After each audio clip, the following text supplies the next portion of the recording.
রবীন্দ্রনাথ ঠাকুর তিনি একজন হিন্দু সম্প্রদায় সনাতনী সম্প্রদায়ের মানুষ তা বল কি শুধু হিন্দুদের না আমাদেরও সবাই রবীন্দ্রনাথ ঠাকুর जितना आपका है उतना ही हमारा है नजरुल इस्लाम जितना हमारा है उतना ही आपका है माफ कीजिए हिंदुस्तान जितना आपका है उतना ही हमारा है এই সমস্ত মহান বিষয়গুলো কোন ব্যক্তি বিশেষ জাতি বিশেষ ধর্ম বিশেষ থাকে না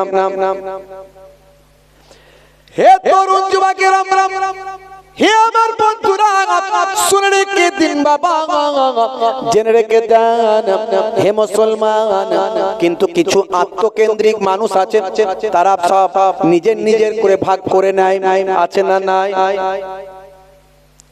আমেরিকার একজন ব্যক্তি ছিলেন নাসারাদের তার নাম হলো টেরি জনস ইন্টারনেটে আছে দেখবেন পাবেন সালটা হলো 2011 সাল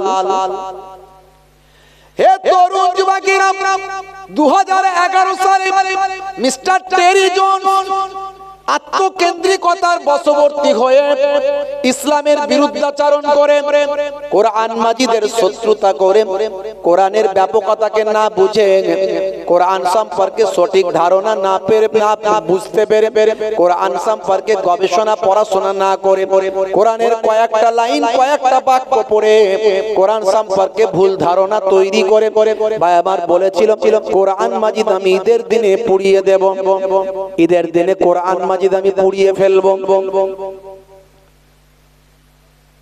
পৃথিবীর 200 কোটি মানুষ কন্টিনিউয়াসলি কোরআন মাজিদ ফলো করে এছাড়া পৃথিবীর কোটি কোটি মানুষ কোরআন মাজিদ ভালোবাসে পড়াশোনা করে অধ্যয়ন করে শ্রদ্ধা করে সম্মান করে হে তরুণ যুবকেরা সেই কোরআন মাজিদ মিস্টার টেরি জনস বলেছিল আমি পুড়িয়ে ফেলবো বাংলাদেশের একজন আমার হিন্দু ভাই ইন্টারনেট সার্চ করবেন তথ্য ভুল করলে আমাকে ধরিয়ে দেবেন ক্ষমা চেয়ে নেব বাংলাদেশের একজন হিন্দু ভাই নাম হলো মিস্টার নকুল কুমার বিশ্বাস মিস্টার নকুল কুমার বিশ্বাস তিনি একজন কবি তিনি একজন শিল্পী হে তরুণ যুবকেরা তিনি মিস্টার টেরি জনসকে তার কবিতার মাধ্যমে উত্তর দিয়ে বলেছিলেন হে মিস্টার টেরি জনস আপনি কোরআন মাজিদ বোঝেন না তাই আপনি এই সমস্ত কথা বলছেন আপনি কোরআন মাজিদ কটাকে পড়াতে পারবেন সারা পৃথিবীর যত কোরআন মাজিদ আছে সবগুলোকে নিয়ে যদি পুড়িয়ে ফেলেন তবে মনে রাখবেন পৃথিবীর বুকে কোটি কোটি কোটি কোটি হাফেজ আছে সারা পৃথিবীর সমস্ত দেশে কোটি কোটি হাফেজ আছে তারা পরের দিন আবার কোরআন মাজিদ পুনরায় ছাপিয়ে ফেলবে যদি আগুন লেগে ধ্বংস হয়ে যায় শিল্পী লোক তো তার কবিতার মাধ্যমে তিনি বলেছিলেন যদি আগুন লেগে ধ্বংস হয়ে যায় পৃথিবীর সব বইয়ের দোকান তবু বিশ্ব থেকে হারাবে না পবিত্র কোরআন জোরে হবে না করবে কেমন করে কোরআন ধ্বংস আগুনের তেজ করবে কেমন করে কোরআন ধ্বংস আগুনের তেজ আছে বিশ্বে ভরা অগণিত কোরআনে হাফেজ তারা ছাপি আসমানি গ্রন্থ তারা ছাপি আসমানি গ্রন্থ বাঁচাবে ইসলামের সম্মান তবু বিশ্ব থেকে হারাবে না পবিত্র কোরআন সে কোরআন মাজিদ আল্লাহ বলছেন জালিকাল কিতাব লা রাইবা ফি হুদাল লিল মুত্তাকিন এটা হলো সেই কিতাব যাতে সন্দেহের কোনো অবকাশ নাই হে নবী আপনি কোরআনের কথা মানুষকে বলতে থাকুন ফাযাক্কির ফা ইন্নাজ যিকরা তানফাউল মুমিনিন you keep telling believers will benefit আপনি বলতে থাকুন আপনি ওয়াজ করতে থাকুন আপনার বক্তব্য ঈমানদারদের উপকারে লাগবে হে তরুণ যুবকেরা সেই কোরআন মাজিদ কি বলছে কোরআন মাজিদ বলছে হে দুনিয়ার মানুষ শুনে রেখে দাও হে দুনিয়ার মানুষ জেনে রেখে দাও হে দুনিয়ার মানুষ, তোমরা ভালো করে জেনে রাখো, শুনে রাখো, হে মুসলমান, হে ভাইরা আমার, তরুণ যুবকেরা আমার, কোরআন মাজিদ বলছে আমি মানুষের জন্য সব কিছু সৃষ্টি করেছি। সব কিছু কার জন্য সৃষ্টি হয়েছে? মানুষের জন্য। বলেছেন কে? আল্লাহ। বলছে না মুসলমানদের জন্য, বলছে না হিন্দু খ্রিস্টান জৈন বৌদ্ধের জন্য, বলছে মানুষের জন্য। কোরআন মাজিদ মানুষের কথা বলেছে। হে তরুণ যুবকেরা, হে আমার বন্ধুরা, কোরআন মাজিদ বলছে লাকাদ খালাকনাল ইনসানা ফি আহসানি তাকবীম, আমি মানুষকে সর্বাপেক্ষা সুন্দর করে সৃষ্টি করেছি। মানুষকে আমি সর্বাপেক্ষা সুন্দর করে সৃষ্টি করেছি। হে তরুণ যুবকেরা, মানুষকে আল্লাহ সর্বাপেক্ষা সুন্দর করে সৃষ্টি করলেন। এরপরে কোরআন মাজিদ বলল আমি মানুষকে এক কাতরা নাপাক পানি থেকে, কয়েক ফোঁটা নাপাক পানি থেকে আমি আল্লাহ মানুষকে সৃষ্টি করেছি। শুক্রাণু আর ডিম্বাণু, এই শুক্রাণু আর ডিম্বাণুর মধ্যে দিয়ে মানুষ মাতৃগর্ভে এক ফোঁটা নাপাক পানি থেকে সৃষ্টি হয়েছে। সুম্মা কানা আলাকাতান ফাখালাকা ফাসাওয়া, এই নাপাক পানিটাকে আমি আল্লাহ, এই অপবিত্র পানি, যে অপবিত্র পানির কথা বলা হয়েছে, শরীর থেকে বের হলে গোসল করা ফরজ হয়। গোসল যদি না করা হয় পাক পবিত্র গোসল, গোসলের আবার ভাগ আছে। ফরজ গোসল, গোসলের ফরজ কয়টা? কারা বলেন? আপনারা কি বলছেন? গোসলের ফরজ কটা? আপনারা বলেন। পেছন দিকে সবাই তো ফরজ গোসল করতে হয় না, একটু বলেন কটা দেখি। গোসলের ফরজ হলো তিনটে। অনেক যুবকেরা জানে না গোসলের ফরজ কয়টি, কি কি। তারা মনে করে ফরজ গোসল করতে গেলে ভালো করে স্নানটা করতে হবে, লেয়ে নিতে হবে, সাবানটা মেখে নিতে হবে, একটু শ্যাম্পুটা মাখতে হবে, পুকুরে গিয়ে হয় ডুব দিয়ে চলে আসতে হবে, আর তা না হলে মাথার উপর বা আমার ওই যে ঝর্ণা নাকি শাওয়ার বলে ওটা চালিয়ে দিতে হবে। এতেই পাক পবিত্র গোসল হয়ে গেল। আসলে না, গোসলের ফরজ হলো তিনটে। কি কি? নাকের নরম অংশ পর্যন্ত পানি পৌঁছানো, গলার তলা পর্যন্ত, গলার ভিতরে গার্গেল করে ভিতর পর্যন্ত পানি পৌঁছানো, আর মাথার চুল থেকে পায়ের নখ পর্যন্ত এক ফোঁটাও যেন, এক চুলও যেন শুকানো না থাকে। এটাই তিনটে হলো গোসলের ফরজ। আর আমার নবী কিভাবে গোসল করতেন আপনাকে জানতে হবে। আপনার সারা শরীরের নোংরা কোনো জায়গায় যদি নাপাকি লেগে থাকে সেটা ভালো করে পরিষ্কার করতে হবে। আমার আপনার নবী ডান কাঁধে প্রথম পানি ঢালতেন, বাম কাঁধে পানি ঢালতেন, মাথা থেকে পা পর্যন্ত ধুতেন, ভালো করে শরীরকে পরিষ্কার করে ফেলতেন। তারপরে যখন সেখান থেকে সরে আসতেন পায়ে পানি দিয়ে, ওই ভাই আমার যে জায়গায় গোসল করেছেন সেই জায়গাটা পরিষ্কার করে পায়ে পানি দিয়ে সেখান থেকে চলে আসতেন। এইভাবে নবী আমার গোসল করতেন। গোসলের ফরজ হলো তিনটে। ওযুর ফরজ কয়টি? হে তরুণ যুবকেরা, ওযুর ফরজ হলো চারটি। আল্লাহ রাব্বুল আলামিন কোরআন মাজিদের মধ্যে জানিয়েছেন, ইযা কুমতুম ইলা সালাত ফাগসিলু উজুহাকুম ওয়া আইদিয়াকুম ইলাল মারাফিক ওয়া আমসাহু বিরুউসিকুম ওয়া আরজুলাকুম ইলাল কাবাইন।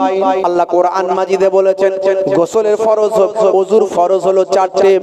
নামাজ যখন পড়তে মনস্থ করবে আগে ওযুটা করে নাও। ওযুটা করতে গেলে এর ফরজ হলো চারটি। কি কি, কোনটা কোনটা ধৌত করবে না? প্রথমেই বলা হয়েছে ফাগসিলু উজুহাকুম, ফাগসিলু উজুহাকুম, তোমাদের ওয়াজহুন মানে মুখমণ্ডল, মুখমণ্ডলটা ভালো করে ধোবে। যারা মাযহাব মানে না, একটা দল বেরিয়েছে আমরা মাযহাব মানি না, আমরা ডাইরেক্ট কোরআন আর হাদিস মানি। আল্লাহ বলছেন মুখমণ্ডল ধুতে। এখন কতটা মুখ সেটা বলো তো দেখি, কতটা মুখ? আল্লাহ তো বলে দেয়নি যে এখান থেকে এটা, এখান থেকে এতটা, এখান থেকে এতটা ধুতে, মুখমণ্ডল ধুতে বলেছে। এবারে এইগুলো ইজতিহাদ করে ব্যাখ্যা করেছেন ইমামরা। আমরা একজন ইমামের মত মেনে চলি, তিনি হলেন ইমামে আজম আবু হানিফা। আর একটা দল বেরিয়েছে, তারা বলছে আমরা কোনো ইমাম টিমাম মানি না। এখন ইমাম মানো না, মুখ কতটা ধোবে? আল্লাহ তো বলেনি এখান থেকে এটা, এখান থেকে এটা ধোবে, মুখ ধুতে বলেছে, কতটা ধোবে? ধোবে। মা যখন বাচ্চাকে খাইয়ে দিয়ে মুখটা ধোয়ায়, তখন শুধু ঠোঁট দুটো ধুইয়ে দেয়, শুধু ওটাই তার মুখ। দাঁড়া বাবা তোর মুখটা ধুইয়ে দি, দাঁড়া বাবা তোর মুখটা ধুইয়ে দি, মুখটা ধুইয়ে দিলে এইটুকু মুখ ধুইয়ে দিই, ওটা মুখ হয়ে গেল। আবার আপনি একটুখানি বাইরে থেকে এলেন, একটু মুখে পানি দিয়ে বস বাবা, মুখে পানি দিয়ে বস, আপনি পানিটা নিয়ে ছিটিয়ে দিলেন, ওটা মুখ হয়ে গেল। এখন অজুর সময়ের মুখ কতটা? লাইনে এসো না। তার বেলায় আমাদের শেখ বলে দিয়েছে, আমাদের হযরতজি বলে দিয়েছে, আমাদের অমুক বলে দিয়েছে। তোমাদের অমুক বেশি গুরুত্বপূর্ণ ব্যক্তিত্ব না আমাদের ইমামে আজম আবু হানিফা বেশি গুরুত্বপূর্ণ ব্যক্তিত্ব? চলে হবে না? ইমামে আজম আবু হানিফা হুজুর বলছেন মুখটা কতটা ধুতে হবে, এক কানের লতি থেকে আর এক কানের লতি পর্যন্ত, চুলের উৎপত্তি থেকে থুতনির নিম্ন পর্যন্ত এতটা ভালো করে ধুতে হবে, কারণ এটা হলো ফরজ। এখানে এক চুল শুকানো থাকলে ওযু হবে না। তারপরে হাত কনুয়ের ওপর পর্যন্ত হাত ধুতে হবে, পায়ের গিরার ওপর পর্যন্ত পা ধুতে হবে, আর হাতে পানি দিয়ে মাথা মাসা করতে হবে। আমরা ঘাটটা মাসা করে নিই, এটা মুস্তাহাব, করলে ভালো, সওয়াব আছে। বুঝতে পারছেন? এবারে যেগুলো আপনি করছেন সুন্নত মুস্তাহাব, সেগুলো করছেন। গোসল ওযুর ফরজ চারটা। হে তরুণ যুবকেরা, হে আমার বন্ধুরা, শুনে রেখে দিন বাবা, জেনে রেখে দেন। হে মুসলমান, আপনাকে আমাকে গোসলটা ভালো করে শিখে নিতে হবে, ওযুটা ভালো করে জানতে হবে। হে জওয়ান যুবকেরা, হে আমার মুরব্বিয়ানিরা, সেই কোরআন বলল আপনাকে ওযু কেমন করে করবেন, গোসলটা কেমন করে করবেন, সব আপনাকে জানিয়ে দেওয়া হয়েছে। শুধু তাই নয়, সে কোরআন মাজিদ আপনার খাওয়ার কথা বলেছে, আপনার ঘুমানোর কথা বলেছে, আপনার রাতের আরামের কথা বলেছে। হে জওয়ান যুবকেরা, হে আমার মুরব্বিয়ানেরা, শুনে রেখে দিন বাবা, জেনে রেখে দেন, সে কোরআন মাজিদ আপনাকে আমাকে বলে দিয়েছে। সূরা নাবা খুলুন, সূরা নাবা খুললে আপনি পাবেন কিভাবে আপনি জীবন যাপন করবেন, কিভাবে আপনি ভাই আমার আল্লাহ রাব্বুল আলামিন আপনার আমার ক্ষেত্রে সব হিসাব করে বলে দিয়েছেন। কোরআন মাজিদ সূরা নাবা খুললে আপনি পাবেন, সূরা নাবার 8 নম্বর আয়াতে আল্লাহ বলছেন, ওয়া খালাকনাকুম আজওয়াজা, আমি তোমাদেরকে সৃষ্টি করেছি জোড়ায় জোড়ায়। 9 নম্বর আয়াতে বলছেন, ওয়া জাআলনা নাওমাকুম সুবাতা। হে তরুণ যুবকেরা, আল্লাহ বলছেন তোমাদের নিদ্রাকে করেছি বিশ্রামদায়ী, তোমাদের নিদ্রাকে আমি বিশ্রামদায়ী বানিয়েছি। 10 নম্বর আয়াতে আল্লাহ বলছেন, ওয়া জাআলনাল লাইলা লিবাসা। জোরে হবে না? রাতকে তোমাদের জন্য আবরণ করেছি, পোশাক বানিয়ে দিয়েছি। পোশাক আমাদের শরীরে লেগে থাকে, পোশাক আমাদের শরীরে লেগে থাকে। রাতটাকে তোমাদের জন্য আমি এমন পোশাক বানিয়েছি যেন তোমাদের শরীরে পোশাকের ন্যায় রাতটাকে লাগিয়ে রাখো। অর্থাৎ রাতের বেলা অন্ধকারটাকে তোমাদের ভাই আমার শরীরের সঙ্গে পোশাকের মতো আবরণ বানিয়ে নাও, পোশাকের মতো বানিয়ে নাও। অর্থাৎ রাতের বেলা যখন ঘুমাবে তখন তুমি অন্ধকারে ঘুমিয়ে থাকবে। ভালো করে বুঝবেন, এই আয়াতের ব্যাখ্যা একেবারে ডাইরেক্ট কোরআন মাজিদ 1450 বছর আগে বলছেন। আমি একটার পর একটা লাইন নিয়ে অনেক ব্যাখ্যা দিতে পারি, কিন্তু সময় বেশি নাই, ছোট ছোট করে বলবো, একটু বুঝে নেবেন ভাইরা আমার। আমার আল্লাহ বললেন, ওয়া জাআলনাল লাইলা লিবাসা, লিবাস মানে হলো পোশাক।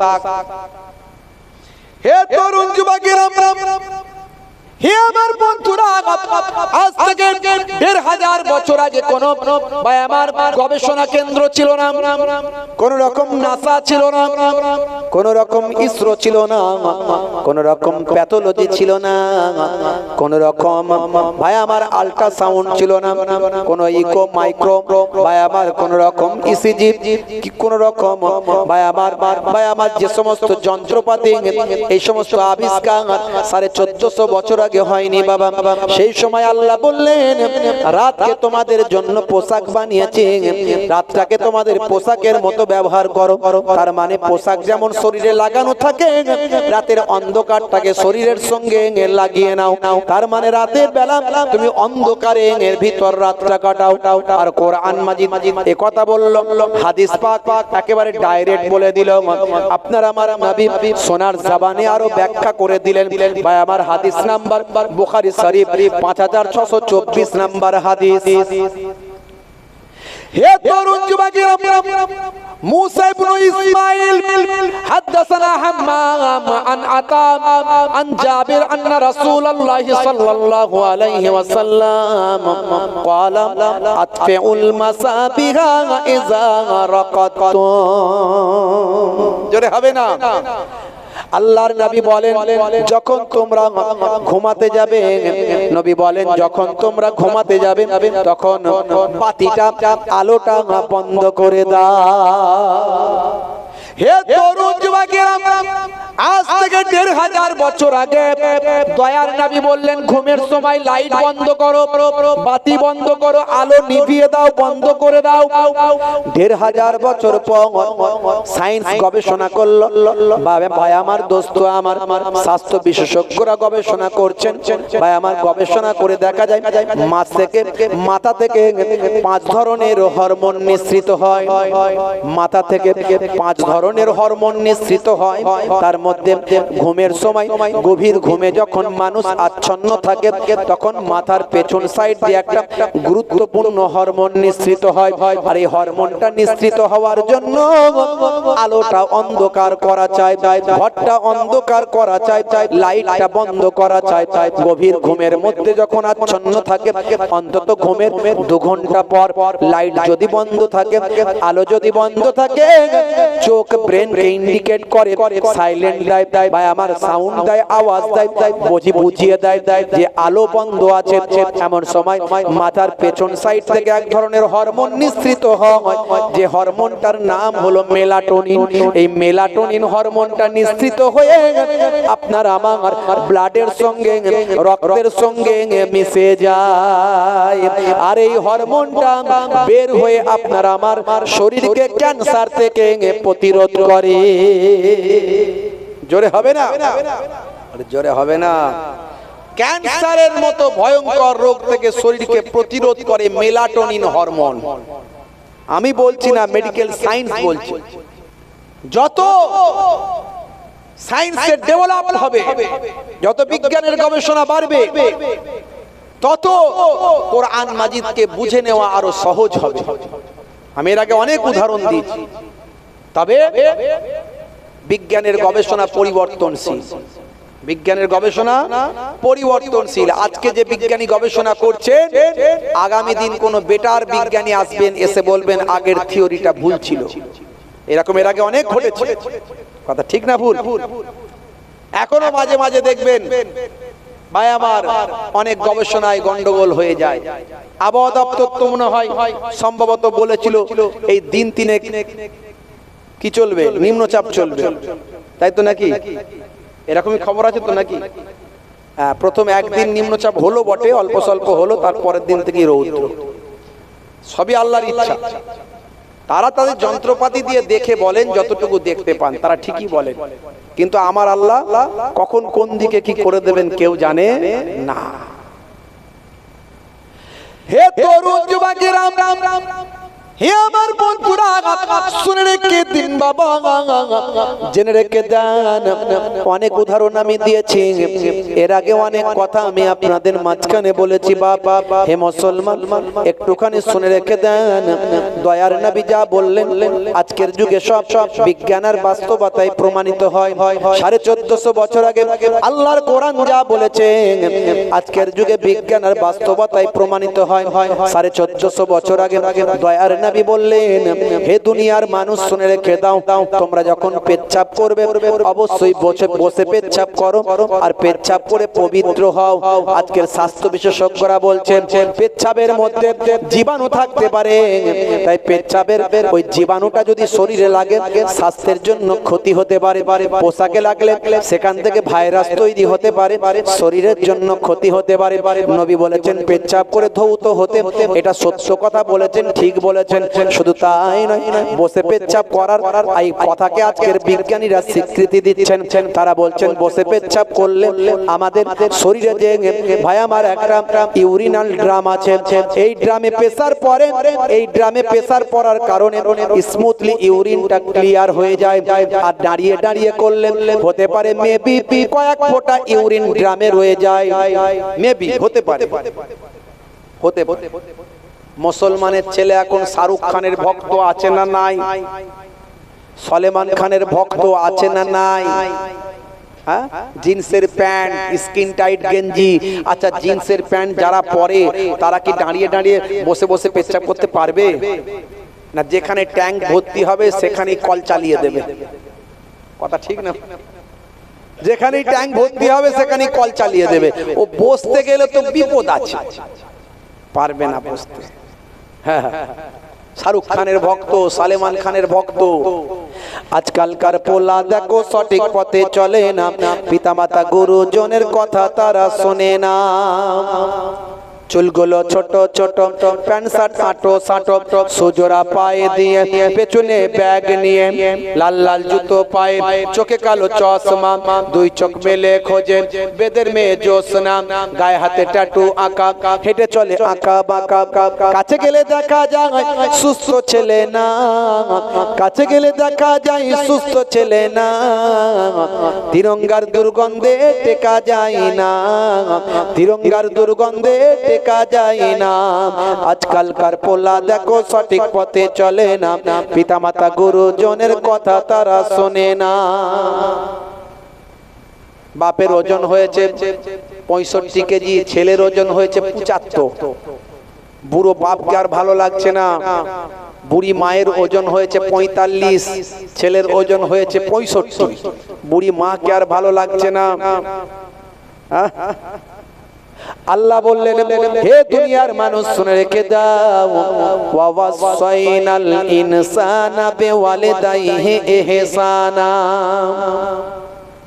আমি আল্লাহ সমস্ত পিতা মাতাকে, সমস্ত সন্তানদের বলেছি, হে দুনিয়ার সন্তান সন্ততিরা, তোমরা তোমাদের পিতা মাতার ইহসান করো,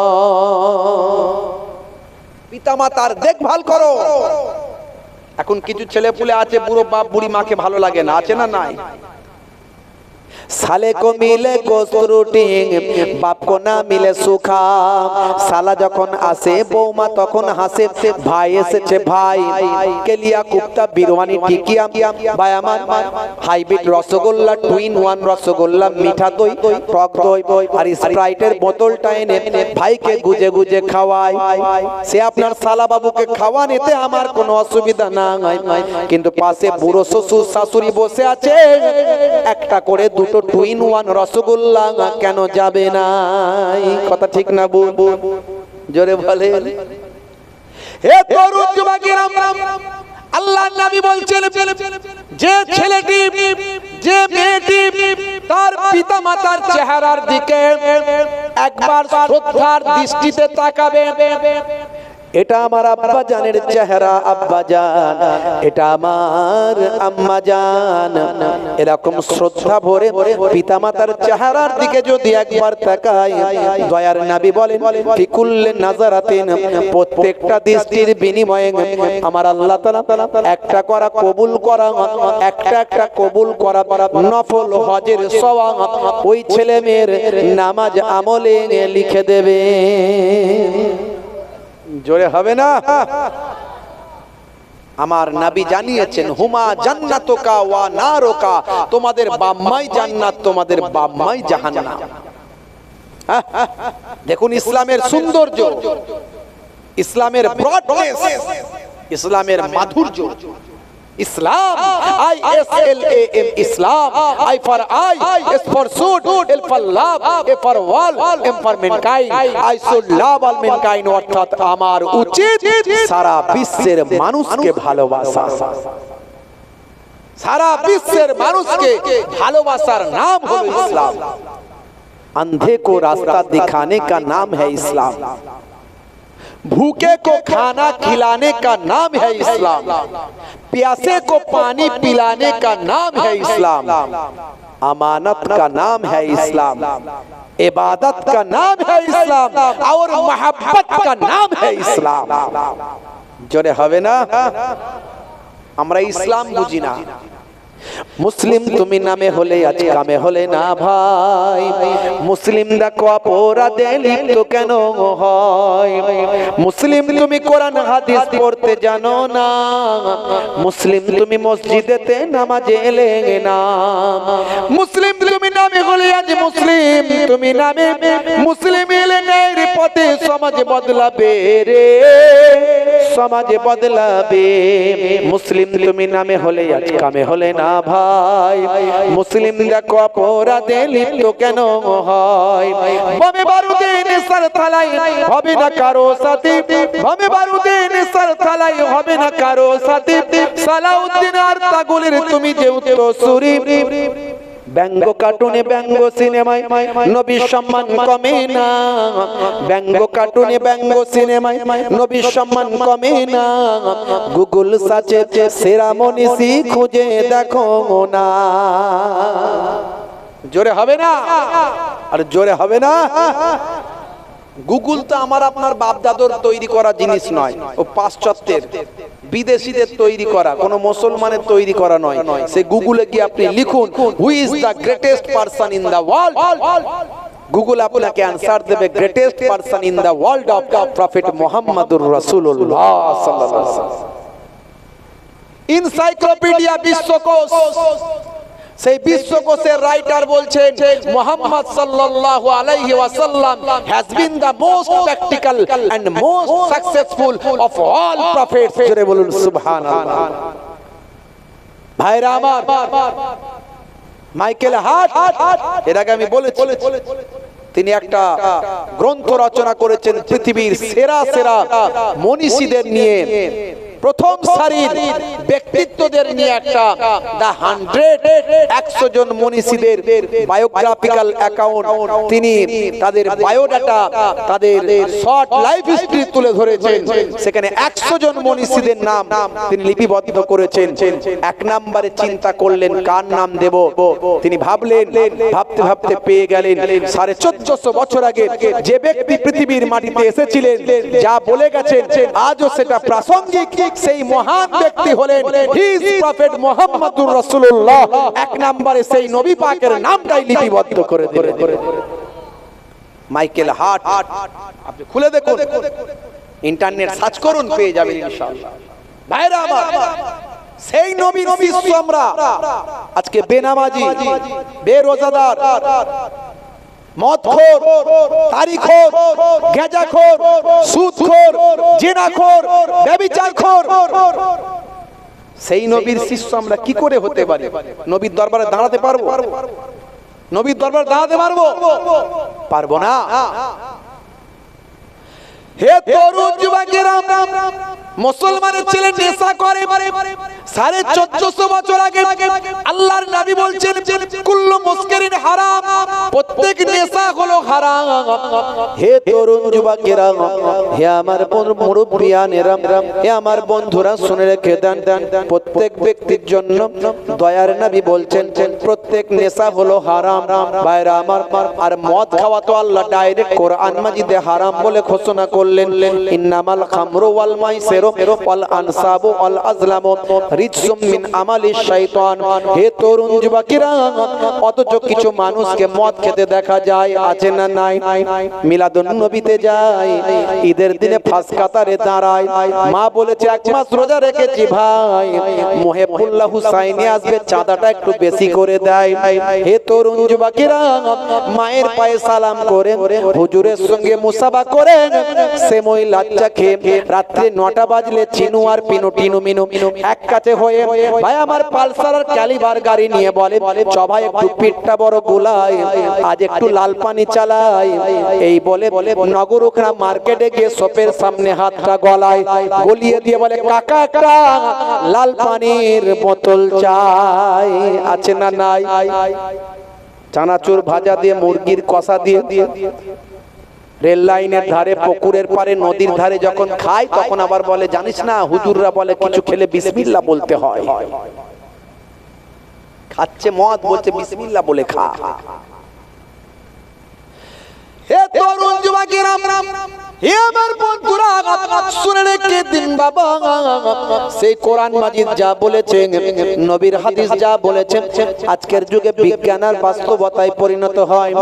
দয়ার নবী বলছেন মাঝে মাঝে ঘরটা নিজে হাতে ঝাড়ু দেবে, স্ত্রীর সঙ্গে ছোট ছোট কাজগুলো নিজে হাতে করবে।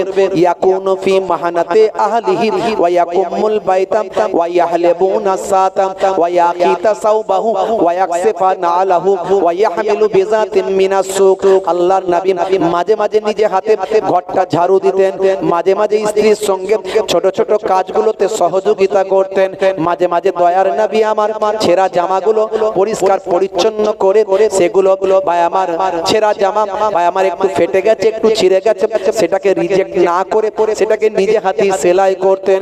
দয়ার নবী মাঝে মাঝে আমার নিজে হাতে নিজে বাজারে যেতেন, ওয়া ইয়াহমিলু বিজাতিন মিনাস সুক, নিজে হাতে বাজারটা করে বাড়িতে ফিরে আসতেন। আমি আপনি মাঝে মাঝে স্ত্রীর সঙ্গে ছোট ছোট কাজগুলো করি তো নাকি? করি। হুজুর এসব ওয়াজটা করবেন না। অনেকে বলে হুজুর এই সব ওয়াজ করবেন না হুজুর, সকালবেলা আমাদের ঘরের বউয়েরা বলবে কই গো মুহিবুল্লাহ হুসাইনের ওয়াজ শুনলে তো মাঝে মাঝে স্ত্রীর সঙ্গে ছোট ছোট কাজগুলো করতে হয়, আমি একটু ব্যস্ত হয়ে গেছি, কাপড়টা ধুচ্ছি, তুমি একটু রান্নার ওই তরকারিটা একটু নেড়ে দাও ভালো ভালো, আমি একটু এইদিকে ব্যস্ত হয়ে গেছি, তুমি একটু ঘরটা ঝাড়ু দিয়ে দাও না গো। বললি তো ঝামেলা হয়ে যাবে।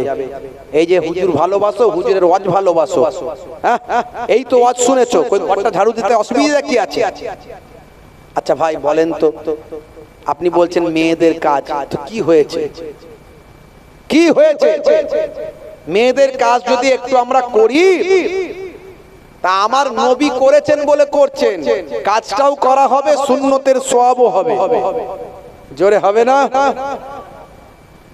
আমি আপনি যে সাহেবই হয় না কেন, ডাক্তার সাহেব, মাস্টার সাহেব, উকিল সাহেব, অ্যাডভোকেট সাহেব, মন্ত্রী সাহেব, নেতা সাহেব, হুজুর সাহেব, মৌলানা সাহেব, পীর সাহেব, মুফতি সাহেব, দোকানদার সাহেব, হ্যাঁ ব্যবসায়ী সাহেব, যত বড় যেই হই না কেন, পৃথিবীর 200 কোটি মানুষ প্রতিনিয়ত যাকে ফলো করেন এবং কোটি কোটি মানুষ যাকে ভালোবাসেন, সেই নবীর থেকে বড় সাহেব পৃথিবীতে কেউ আছে? তাহলে সেই নবী যদি স্ত্রীর সঙ্গে ছোট ছোট কাজগুলো করতে পারেন, মাঝে মাঝে ঘরটা ঝাড়ু দিতে পারেন, আমি আপনি পারবো না কেন? আচ্ছা যদি ঘরটা মাঝে মাঝে ঝাড়ু দিই, একটু স্ত্রীর সঙ্গে ছোট ছোট কাজগুলো করি, প্রেম বাড়বে না কমবে? স্ত্রীর সঙ্গে প্রেম বাড়বে না কমবে? মারাত্মক বাড়বে। বুড়ো বুড়ি মরে যাবে, প্রেম তাদের ছাড়বে না। কথা ঠিক না ভুল? বুড়ো বুড়ি মরে যাবে, প্রেম তাদের থেকে ছাড়বে না।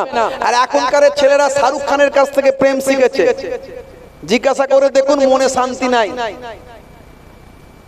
এই মাত্র বিয়ে হয়েছে, 2 বছর 3টে বছর কেটেছে, স্বামী স্ত্রীতে ঢিসুম ঢাসাম, 220 আর 440। শিক্ষকের স্ত্রী ঝগড়ার সময় আমাকে বেশি শেখাতে এসো না, অভিনেতার স্ত্রী ঝগড়ার সময় আমার সঙ্গে নাটক করো না, ধোপার স্ত্রী ঝগড়ার সময় বলছে মেরে ধুয়ে দেব, কসাইয়ের স্ত্রী ঝগড়ার সময় বলছে কেটে টুকরো টুকরো করে দেব, ইঞ্জিনিয়ারের স্ত্রী ঝগড়ার সময় বলছে মেরে বালি চাপা দিয়ে দেব, আর জেলের স্ত্রী ঝগড়ার সময় বলছে মেরে শুটকি মাছ বানিয়ে দেব। আর যাদের মধ্যে আল্লাহর কোরআন রাসূলের হাদিস আছে তাদের বাড়িতেও মাঝে মাঝে মনোমালিন্য হয়, তারা বলে আমাদের ভিতর কোরআন আর হাদিস আছে, রাসূলের সুন্নাত আছে, বসে আলোচনায় সমস্যা মিটিয়ে নেব। জোরে হবে না? হে তরুণ যুবকেরা, হে আমার বন্ধুরা, শুনে রেখে দিন বাবা, জেনে রেখে দেন হে মুসলমান, একটুখানি খেয়াল করুন কোরআন মাজিদ যা বলেছে, নবীর হাদিস যা বলেছে আজকের যুগে সব প্রাসঙ্গিক, কিন্তু আমরা মুসলমান ঠিক মতো মানি না। সমস্যাটা আমাদের, কথা ঠিক না ভুল? আমরা জানি না, মানি না, শুনি না, বুঝি না। খুব কম মানুষ আমরা মানার চেষ্টা করি। একটু কষ্ট তো, মানলে একটু কষ্ট হয়। আর যেমন তেমন ভাবে জীবন যাপন করা যায় না, একটা রেস্ট্রিকশন, একটা বাঁধন, একটা শৃঙ্খলার মধ্যে জীবন যাপন করতে হয়, কথা ঠিক না বল? কিন্তু এর মধ্যে আনন্দ আছে, এর মধ্যে আনন্দ আছে। আপনি দুনিয়াতেও শান্তি পাবেন, আখিরাতেও মুক্তি পাবেন। জোরে বলুন সুবহানাল্লাহ। হে তরুণ যুবকেরা, হে আমার বন্ধুরা, সে আল্লাহর কোরআন বলছে এগুলো হলো ছোট ছোট ইবাদত। ডান দিকে কাত হয়ে ঘুমাবেন, নবীর নির্দেশ। সবের মধ্যে বিজ্ঞান আছে, সায়েন্স আছে, আমি বলেছি আধুনিকতা আছে, সবের মধ্যে বাস্তবতা আছে, সবের মধ্যে আপনি বিজ্ঞান মনস্ক চিন্তা ভাবনা আছে। হে তরুণ যুবকেরা, আগে বলেছি বিজ্ঞানের গবেষণা যত বাড়বে আল্লাহর কোরআন এবং রাসূলের হাদিস বোঝা তত সহজ হবে। নবী 1450 বছর আগে ডান দিকে কাত হয়ে ঘুমাতে বলেছেন। আজকের সায়েন্স বলছে বাম দিকে থাকে হার্ট। হার্টের কি কাজ এটা আমি অনেক আগে ডিসকাস করেছি, ইন্টারনেট সার্চ করবেন পাবেন। ইন্টারনেটে অন্তত 20 থেকে 25 হাজার বক্তব্য আমার আছে, একটা দুটো নয়, অনেক বক্তব্যে আমি এগুলো ডিসকাস করেছি, ব্যাখ্যা করেছি। হে তরুণ যুবকেরা, এগুলো সব ছোট ছোট সুন্নত। নবী বলেছেন চেটে বুঝে খাবার খেতে, নবী বলেছেন বসে পানি পান করতে, নবী বলেছেন পেচ্ছাপ করে পবিত্র হতে বসে পেচ্ছাপ করতে, নবী বলেছেন ছোটদের স্নেহ করতে, বড়দের সম্মান করতে, নবী বলেছেন রাস্তা দিয়ে যখন যাবে পেরেক কাঁচ ভাঙা পাথর পড়ে থাকলে তোমার চোখে পড়লে একটু সাইড করে দিতে। এই সব কাজগুলোর মধ্যে তুমি সওয়াব পাবে, সুন্নতের সওয়াব পাবে। সুন্নতের ইবাদতটা তোমার নামাজ আমলে লিখে দেওয়া হবে। যখন তুমি কোনো এতিম বাচ্চা পাবে, অসহায় বাচ্চা যদি পাও, তার কিছু তাকে দিতে পারো আর নাই পারো, দিতে পারলে ভালো, না পারলে অন্তত তার মাথায় একটা হাত বুলিয়ে দেবে। এই মাথায় হাত বোলালে তোমার হাতেতে তার মাথার চুল যতগুলো লাগবে ততগুলো সওয়াব তোমার নামাজ আমলের খাতাতে লিপিবদ্ধ হবে। হে তরুণ যুবকেরা, বিমারি মানুষ, অসুস্থ মানুষ যদি থাকে, পাড়া প্রতিবেশী, সে মুসলমান হোক, হিন্দু হোক, খ্রিস্টান হোক, জৈন হোক, পাড়া প্রতিবেশীর মধ্যে কোনো অসুস্থ ব্যক্তি যদি থাকে, মাঝে মাঝে তাকে দেখতে গেলে সে বিপদে পড়লে সাহায্য করলেন, এটা ইসলাম বলেছে। হে তরুণ যুবকেরা, শুনে রেখে দিন, জেনে রেখে দিন। এইভাবে ভাই আমার কোন মুসলমানকে যদি দেখতে পাই, আসসালামু কাবলাল কালাম, কথা বলার আগে তুমি দাও সালাম, তাকে সালাম দিয়ে কথাটা শুরু করো। আর মুসলিম, হিন্দু, খ্রিস্টান, জৈন, বৌদ্ধ হলে তাদের সঙ্গে হাসি মুখে সুন্দর ব্যবহারটা তুমি করো। দাদা ভালো আছেন, কাকা ভালো আছেন, সুন্দর পোলাইট ব্যবহারটা তুমি দেখাও। এর নাম হলো ইসলাম। ইসলাম বুঝতে হবে নবী কি শিখিয়েছেন। হে তরুণ যুবকেরা, বেশি উদাহরণে যাব না, এগুলো সব সুন্নত। যাদের ভিতরে সুন্নত পাওয়া যায় তারা কেউ পথহারা হয় না। রাসূলের পথে যারা চলে দুনিয়ায়, বাতিলের বাধা তারা মানে না। নিশীত রজনীতে সেজদাতে যায়, হুসাইন তাদের নিয়ে ভাবনাতে রয়। বিপদের মাঝে তারা যতই পড়ুক, বিপদের মাঝে তারা যতই পড়ুক, রাসূলের তরিকা ছাড়ে না। যাদের ভিতরে সুন্নত পাওয়া যায় তারা কেউ পথহারা হয় না। রাসূলের পথে যারা চলে দুনিয়ায়, বাতিলের বাধা তারা মানে না। হে তরুণ যুবকেরা, আল্লাহর কোরআন যা বলেছে, রাসূলের হাদিস যা বলেছে, সব আপনার আমার জন্য বাস্তবতার সঙ্গে সামঞ্জস্যপূর্ণ। ভাইরা আমার, তরুণ যুবকেরা, ভাই আমার, দোস্ত আমার, নবী বলেছেন ভাগ্যে ভালো মন্দ যা কিছু হয় সব কোথা থেকে হয়?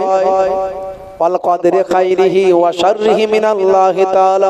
ভাগ্যে ভালো মন্দ যা কিছু হয় সব কোথা থেকে হয়? জোরে বলেন, আল্লাহর কাছ থেকে। আমরা বুঝি তো নাকি? বুঝি আমরা, কিন্তু কতটা মানি? চাষে যদি ক্ষতি হয়, আল্লাহ এত লোকের জমি দেখতে পায়নি, আমারটাই পেল। বাপ যদি মারা যায়, এত লোকের বাপ ছিল, কারোরটা মরল না, আমার বাপটা উপায় করে আর আমি এখনো উপায় করি না, আমারটাই আল্লাহ তুলে নিল। আছে না নাই? আমরা সব জানি, কিন্তু আমরা ঠিকঠাক মানি না। বুঝতে পারছো? হে তরুণ যুবকেরা, হে আমার বন্ধুরা, শুনে রেখে দিন বাবা, জেনে রেখে দেন। হে মুসলমান, একটু লক্ষ্য করুন, হে যুবকেরা একটু খেয়াল করুন। আল্লাহ বলছেন কোরআন মাজিদে, বান্দা তুমি যেটা ভালো মনে করো হতে পারে সেটা তোমার জন্য খারাপ, আর তুমি যেটা খারাপ মনে করো হতে পারে সেটা তোমার জন্য ভালো। আমরা অনেক সময় আমাদের নিজেদের জন্য খারাপ মনে করি, কিন্তু পরক্ষণে একটু ডিপলি চিন্তা করলে বুঝতে পারি এটা আমার জন্য ভালোই হতে পারে। ভাইরা আমার, তরুণ যুবকেরা আমার, হযরতে ঈসা রূহুল্লাহ, হে বন্ধুরা আমার, হযরতে ঈসা রূহুল্লাহ আল্লাহর নবীর, আমাদের নবীর আসার 500 বছর আগে পৃথিবীর মাটিতে এসেছিলেন। হযরতে ঈসা রূহুল্লাহর জামানায় একটা ঘটনা ঘটেছিল। ঈসা নবীর জামানায় একজন ব্যক্তি ছিল, সে তার স্ত্রীকে খুবই ভালোবাসতো। সত্যি তার স্ত্রীও ছিল খুবই সুন্দরী। সে তার স্ত্রীকে প্রচন্ড পরিমাণে প্রেম করত, মহাব্বত করত, ভালোবাসতো। এমনকি স্ত্রী যদি রাগান্বিত হতো, সে তার স্ত্রীর ভালোবাসায় নিজের সমস্ত রাগকে হজম করে নিত, সবই সহ্য করত, সাবার করত। তারপরও স্ত্রীর সঙ্গে কখনো ঝগড়া করত না, অন্ধের মতো তার স্ত্রীকে প্রেম করত, মহাব্বত করত। হযরত ঈসা নবীর জামানায় ঘটনাটা ঘটেছিল। একদিনকার ঘটনা দেখতে পাওয়া যায়, ওই স্ত্রী হঠাৎ মারা গেল। স্ত্রী ছিল একদিকে যেমন খুবই সুন্দরী, একদিকে তার স্বামীকেও মহাব্বত করত, আবার একদিকে ধার্মিক ব্যক্তিও ছিল। হে তরুণ যুবকেরা, তার স্ত্রী মারা গেল। মারা যাবার পরে ওই স্বামী প্রায় পাগল পারা হয়ে গেল, পাগলের মতো আচরণ করতে লাগলো। তার স্ত্রীকে সে ছাড়তে পারে না। কাফনের কাপড় আঁকড়ে বসে আছে, ভাই আমার, কাপড়ের পাশে সে বসে আছে, তার স্ত্রীকে কবরস্থ করতে দিতে চায় না। মানুষজন কয়েকদিন পরে বুঝিয়ে সুঝিয়ে, ভাই আমার, বুঝিয়ে সুঝিয়ে নিয়ে, ভাই আমার, ওই মহিলাকে কবরস্থ করলেন, দাফন করলেন। এই দাফনের পরে কবরের ধারে ওই ব্যক্তি দিনের পর দিন কাটাতে লাগলো। হে জওয়ান যুবকেরা, মানুষজন চিন্তা করলো কয়েকদিন যেতে না যেতে তার প্রেমটা কেটে যাবে, আস্তে আস্তে সে বুঝতে সামর্থ্য হবে। এক সময় সে বুঝতে পারবে তার স্ত্রী মারা গেছে, সে ঘরমুখো হবে, বাড়ি মুখো হবে। কিন্তু না, দেখতে পাওয়া যায় সে এমনই তার স্ত্রীর প্রেমে আসক্ত ছিল, এমনই তার স্ত্রীকে ভালোবাসত, তার এমনই প্রেম ছিল। দিনের পর দিন, মাসের পর মাস, প্রত্যেক দিন সে তার স্ত্রীর কবরে যায়, সারা দিন না খেয়ে না দে কবরের ধারে পড়ে থাকে। এইভাবে দিনের পর দিন চলতে লাগলো। অন্তত ভাই আমার বহুদিন এভাবে কেটে গেল। হঠাৎ সেই পথ দিয়ে একদিন হযরতে ঈসা রূহুল্লাহ হেঁটে যাচ্ছে। ঈসা নবীকে আল্লাহ কুদরতি ক্ষমতা দিয়েছিলেন। কটা? 5টা। ঠান্ডা লাগছে মনে হয় আপনাদের, নাকি কষ্ট হচ্ছে? একবার তাকবীর দেন তো দেখি। নারে তাকবীর। আওয়াজ ঠিক মতো বেরোচ্ছে কথা নিয়ে আমি বলছিলাম, তাই প্রচন্ড ঠান্ডা। তোমরা এত রাত পর্যন্ত জলসা করবে, আর কিছু করার তো নাই। হে তরুণ যুবকেরা, হযরত ঈসা রূহুল্লাহ ওই পথ দিয়ে যাচ্ছিলেন। ঈসা রূহুল্লাহকে আল্লাহ ক্ষমতা দিয়েছিলেন 5টা। ঈসা রূহুল্লাহ যখন কোন জন্মান্ধ ব্যক্তির চোখেতে হাত দিতেন, হাত দেওয়ার সঙ্গে সঙ্গে আল্লাহর করুণায়, আল্লাহর দয়ায় ওই জন্মান্ধ ব্যক্তি পর্যন্ত চোখটা তার ফিরে পেত। জোরে হবে না? আর সুবহানাল্লাহ বলার ক্ষমতা মনে হচ্ছে নাই, তাই তো নাকি? শরীর অবস্থা খুব খারাপ, ছেড়ে দে মা, কেঁদে বাঁচি, তাই তো? জোরে হবে না সুবহানাল্লাহ?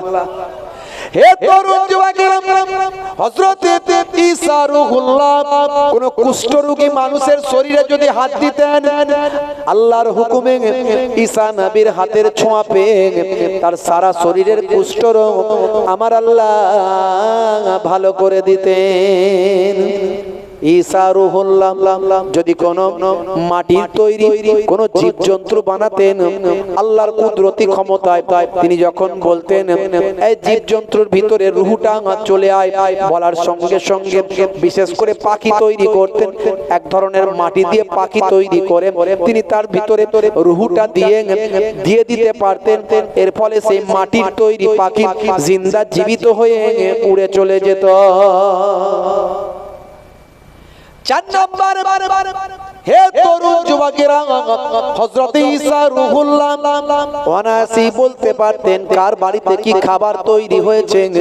সেই ব্যক্তিকে বলে দিতেন তোমার বাড়িতে আজকে এটা রান্না হয়েছে। সেই ব্যক্তি অবাক হয়ে যেত। তখন তিনি বলতেন হাযা মিন ফাদলি রাব্বি, এটা আমার স্রষ্টার অনুগ্রহ, এটা আমার স্রষ্টার দান, তিনি আমাকে ক্ষমতা দান করেছেন। হে তরুণ যুবকেরা, হে আমার বন্ধুরা, ঈসা রূহুল্লাহর এই ক্ষমতা দিয়ে তিনি বুঝিয়ে দিতেন আমি হলাম আল্লাহর পয়গম্বর, আমার কথা মেনে চলো, আল্লাহকে এক বলে মানো। সেহি Allah is one, Allah is one whom all depend, he begets not is he begotten and none is like him। ঈসা রূহুল্লাহ এটা মানুষকে বুঝিয়ে দিতেন।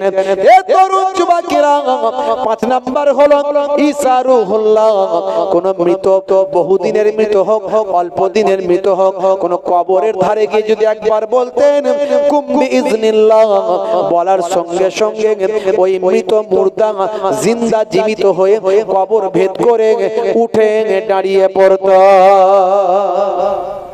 জোরে হবে না? জোরে হবে না? সেই ঈসা রূহুল্লাহ ওই কবরের ধার দিয়ে যাচ্ছে। এমন সময় দেখতে পেলেন যে ওই ভদ্রলোক কাঁদছে। ওই স্বামী একেবারে পাগল পারা কেঁদে। হযরত ঈসা রূহুল্লাহ বললেন কি ব্যাপার বাবা, কাঁদছো কেন?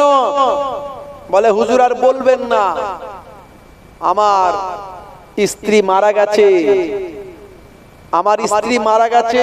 আমার স্ত্রীকে আমি খুব ভালোবাসতাম, সেও আমাকে ভালোবাসতো, কিন্তু আমি বেশি ভালোবাসতাম। সে আমার সঙ্গে কোনোদিন মনোমালিন্য করলেও আমি কিন্তু রাগ করতাম না, কোনোদিন মনোমালিন্য করতাম না।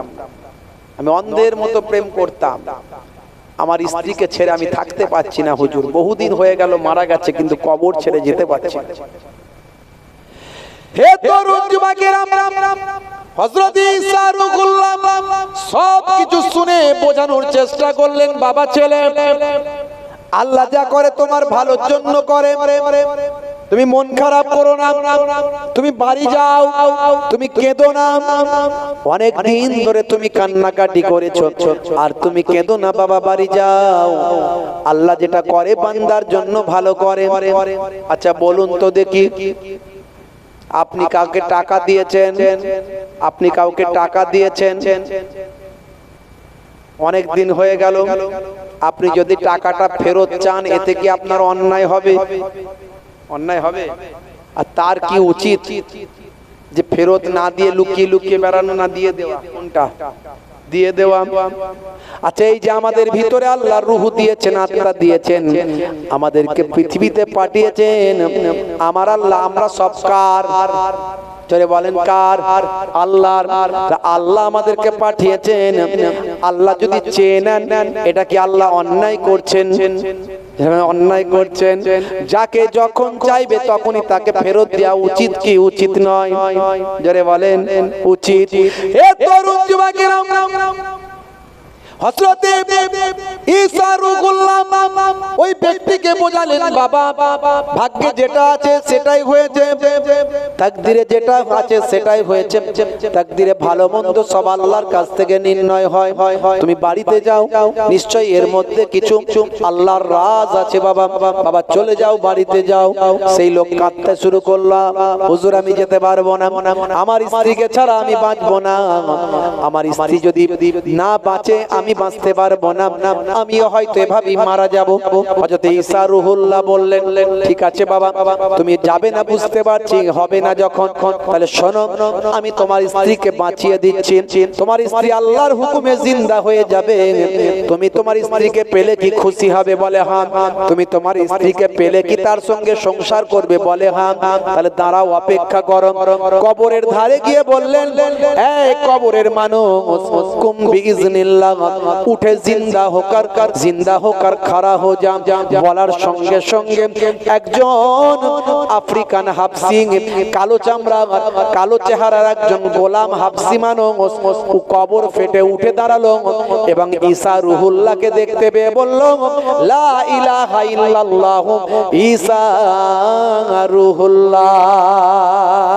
ওই ব্যক্তির সারা শরীর থেকে আগুন জ্বলছিল, সে আগুনটা এই কালেমা পড়ার সঙ্গে সঙ্গে ঝরে ঝরে পড়ে গেল, তার কবরটা ঠান্ডা হয়ে গেল, ধোঁয়াটা বন্ধ হয়ে গেল। আল্লাহর নবীর কালেমা পড়ে সেই ঈমানটা গ্রহণ করে নিল। জোরে হবে না? বলতে হবে নাকি সুবহানাল্লাহ? বলো। ভালো কথা শুনলি তো সুবহানাল্লাহ বলবেন, দুঃখের কথা শুনলি তো বলবেন ইন্না লিল্লাহ, তাই তো? এটা তো ঈমানদারের লক্ষণ, বলে দিতে হবে। আর যদি ঘুমিয়ে পড়বেন তো এত রাত পর্যন্ত জলসা করেছেন কেন? রাগ করবেন না, একটু মজাক করে নিচ্ছি। হে তরুণ যুবকেরা, হে আমার বন্ধুরা, হযরত ঈসা রূহুল্লাহ ওই ব্যক্তিকে বললেন, কই গো বাবা, তুমি যে বললে তোমার স্ত্রী, এ তো দেখছি হাবশি গোলাম, আফ্রিকান হাবশি গোলাম, কই গো বাবা তোমার স্ত্রী কোথায় গেল? ওই ব্যক্তি যখন উঠি কালেমা পড়ল, তার শরীর থেকে আগুন ঠান্ডা হয়ে গেল, ধোঁয়া বন্ধ হয়ে গেল, সে ঈমানদার হয়ে গেল। তার কবরটাকে আল্লাহ ফুলের বাগান বানিয়ে দিলেন। যখন ওই ব্যক্তি বললেন, না না ইয়া নবী আল্লাহ, এই কবরটা আমার স্ত্রীর কবর নয়, এই গোলামের পাশের কবরটাই হলো আমার স্ত্রীর কবর। এমন সময় আল্লাহর নবী হযরত ঈসা রূহুল্লাহ বললেন, হে গোলাম, তুমি ঈমান এনেছো, এবার শান্তিতে তুমি তোমার কবরে শায়িত হয়ে যাও। তখন সেই গোলাম আবার কবরের ভিতরে ঢুকে গেল। এবার পাশের কবরের ধারে গিয়ে হযরত ঈসা রূহুল্লাহ বললেন, হে মহিলা, হে অমুক ব্যক্তির স্ত্রী, কুম বিইজনিল্লাহ। বলার সঙ্গে সঙ্গে ওই মহিলা থরথর করে কাঁপতে কাঁপতে কবর ভেদ করে উঠে দাঁড়ালো। কবর ভেদ করে উঠে দাঁড়ানোর পরে আস্তে আস্তে স্বাভাবিক হলো। হযরত ঈসা রূহুল্লাহ বললেন, কবর থেকে বেরিয়ে এসো, যাও, তোমার স্বামী তোমার জন্য অপেক্ষা করছে, তুমি তোমার স্বামীকে নিয়ে সুখে শান্তিতে বসবাস করো। তোমার স্বামী তোমার জন্য কেঁদে কেঁদে অস্থির, যাও, আল্লাহর হুকুমে আল্লাহ তোমাকে আমার ওসিলায় জিন্দা করেছে। জিন্দা হয়ে গেছে। স্বামী তো স্ত্রীকে পেয়ে পাগল, আনন্দে আত্মহারায়। আরে বাপ রে বাপ, আমি আমার মৃত বউকে আবার ফিরে পেয়েছি। হে তরুণ যুবকেরা, হযরত ঈসা রূহুল্লাহ চলে গেলেন। ঈসা রূহুল্লাহ চলে গেলেন। ওই ব্যক্তি তার স্ত্রীকে নিয়ে কিছুটা গেল। যাওয়ার পরে ওই ব্যক্তি তার স্ত্রীকে বলল, এই বাগানটা সুন্দর জায়গা, এখানে একটু বসো, দুটো কথা বলি। দীর্ঘদিন ধরে তোমার সঙ্গে আমার কোনো কথা হয়নি, আমি তোমার থেকে বিচ্ছিন্ন ছিলাম, তোমার জন্য পাগল পারা হয়ে গিয়েছিলাম, শরীর আমার ভেঙে গিয়েছে, আমি কিছু খেতে পারিনি, দীর্ঘদিন না খেয়ে না দে তোমার কবরের পাশে জেগে জেগে কেঁদে কেঁদে কাটিয়েছি। আল্লাহর নবীর ওসিলা আমার আল্লাহ তোমাকে বাঁচিয়ে দিয়েছেন, হায়াত পেয়েছো তুমি, একসঙ্গে সুখে শান্তিতে বসবাস করব। দুটো মনের কথা তোমাকে বলি, আমি বড় ক্লান্ত আছি, তুমি একটু বসো, তোমার জানুতে মাথা দিয়ে আমি একটু বিশ্রাম নিই। হে তরুণ যুবকেরা, এমন সময় দেখতে পাওয়া যায় জানুতে মাথা দিয়ে ওই ব্যক্তি যখন বিশ্রাম নিচ্ছে, সেই সময় ক্লান্ত শরীর ঘুমিয়ে পড়লেন। ওই ব্যক্তি ঘুমিয়ে গেল। ওই পথ দিয়ে যাচ্ছিল একজন রাজকুমার ঘোড়ায় চড়ে, ঘোড়ায় চড়ে রাজকুমার, একজন যুবক রাজকুমার ঘোড়ায় চড়ে যাচ্ছে। সুন্দরী নারী, এত সুন্দর নারী চোখে জীবনে কোনোদিন দেখেনি রাজকুমার। সুন্দরী নারীকে রাস্তার মাঝখানে একটা বাগানে এইভাবে বসে থাকতে দেখে তার প্রেমে প্রেমাসক্ত হয়ে গেল। ভাই আমার রাজকুমার তার ঘোড়া থামিয়ে দিল। এমন সময় ইশারা করে বলল, চলো চলো আমার সঙ্গে চলে চলো। এইভাবে একটা পথ ভোলা, পথ হারা, একটা দুর্বল গরিব মানুষের সঙ্গে থেকে কি করবে, আমার সঙ্গে রাজপ্রাসাদে চলো, রাজ হালতে তোমাকে রাখবো। ওই মহিলা তখন আস্তে আস্তে নিজের স্বামীর মাথাটাকে মাটিতে শুইয়ে দিয়ে ওই রাজকুমারের সঙ্গে ঘোড়ায় চড়ে রাজদরবারে গিয়ে হাজিরা দিল। হে তরুণ যুবকেরা, হে আমার বন্ধুরা, হে আমার মুরব্বিয়ানেরা, বহু সময় পরে যখন ওই স্বামীর ঘুমটা ভাঙলো, ঘুম থেকে উঠে দেখে হাই রে হাই, সর্বনাশ, আমি মাটিতে ঘাসের উপর ঘুমিয়ে আছি। আমার স্ত্রী যার জন্য আমি এতদিন কাঁদলাম, সেই স্ত্রী আর আমার কাছে শেয়ার নাই। ঈসা রূহুল্লাহ কি বলেছিল প্রথম, বাবা কেঁদো না, আল্লাহ যা করে তোমার জন্য ভালোর জন্যই করে। কিন্তু সে শুনেছিল? শোনেনি, সে শোনেনি। হে তরুণ যুবকেরা, হে আমার বন্ধুরা, শুনে রেখে দিন বাবা, জেনে রেখে দেন, হযরত ঈসা রূহুল্লাহ সেই সময় দেখতে পাওয়া যায়, ভাই আমার দোস্ত আমার, তিনি তো চলে গেছেন, ঘুরতে ঘুরতে আবার সেই পথ দিয়ে আসবেন বাবা। ওদিকে ওই ব্যক্তি বাবা চিন্তা করলাম, নিশ্চয় কোথায় গেল আমার স্ত্রী। ঘোড়ার পায়ের দাগ দেখতে পেল, ঘোড়ার পায়ের দাগ দেখে নিশানা করে বুঝতে পারলো আমার স্ত্রীকে এই ঘোড়ায় করে নিশ্চয় নিয়ে যাওয়া হয়েছে। ঘোড়ার দাগ বেছে বেছে দেখে দেখে দেখে দেখে রাজপ্রাসাদে চলে গেল। রাজপ্রাসাদে গিয়ে দেখে রাজকুমারের পাশে রাজকুমারীর মতো আমার স্ত্রী দাঁড়িয়ে আছে। সেই সময় রাজকুমারকে বললেন, হে রাজকুমার, আপনি আমার স্ত্রীকে কেন তুলে নিয়ে এসেছেন? হে তরুণ যুবকেরা, হে আমার মুরব্বিয়ানেরা, রাজকুমার বলল, সর্বনাশ, তুমি এসব কি বলছো, যাও এখান থেকে, বেরিয়ে যাও। রাজকুমারীকে তখন উদ্দেশ্য করে বললেন, যুবক বললেন, হে রাজকুমারী, আজকে আপনি রাজকুমারী হয়ে গেছেন, আপনি তো আমার স্ত্রী, যার জন্য আমি এতগুলো বছর এতগুলো দিন কেঁদে কেঁদে কাটিয়েছি, চলুন চলুন আমার সঙ্গে ফিরে চলুন। কিন্তু সেই রাজকুমারী আর চিনতে পারলো না। সে বলল, দূর হাঁটো, তোমার মতো মানুষের সঙ্গে কেন আমি যেতে যাব? হে তরুণ যুবকেরা, এই রকম অবস্থা, একটা সিচুয়েশন, পরিস্থিতি তৈরি হয়েছে। চোখ ভরা পানি নিয়ে যুবক দাঁড়িয়ে আছে।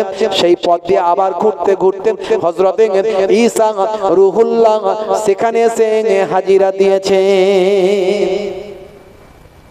দিয়ে জিজ্ঞাসা করলেন, বাবা কি ব্যাপার? সব খুলে যখন বললেন, ঈসা রূহুল্লাহ যখন সব জানতে পারলেন, সেই সময় বললেন, শোনো হে যুবক, তোমাকে বলেছিলাম ওয়াল কদরি খাইরিহি ওয়া শাররিহি মিনাল্লাহি তাআলা। ভাগ্যে ভালো মন্দ যা কিছু হয় সবই আল্লাহর পক্ষ থেকে হয়।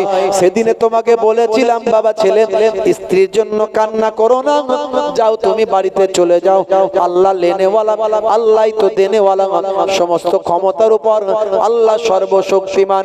আল্লাহ যা করেন বান্দার ভালোর জন্য করেন। তুমি যেটা খারাপ মনে করো হতে পারে সেটা তোমার জন্য ভালো, আবার তুমি যেটা ভালো মনে করো হতে পারে সেটা তোমার জন্য খারাপ। বাবা ছেলে সেদিনই বলেছিলাম, সেদিন তুমি আমার কথা শুনলে না। তুমি জানো না আজকে তোমার স্ত্রী রাজকুমারী, রাজকুমারী সে যে রাজপ্রাসাদে দাঁড়িয়ে আছে, আজ তোমাকে সে ভালোবাসে না। হে যুবক শুনে রেখে দাও, একজন বেঈমান ব্যক্তি কবর থেকে উঠে ঈমানদার হয়ে গেল। সেই হাবশী যে কালেমা পড়ে ঈমানদার হয়ে কবরটা গোলাপ ফুলের বাগান হয়ে গেল। আর একজন ঈমানদার কবর থেকে উঠে আজকে রাজকুমারের সঙ্গে জেনা ব্যভিচারে লিপ্ত থেকে আজকে সে বেঈমান হয়ে গেল, তোমার থেকে দূরে সরে গেল।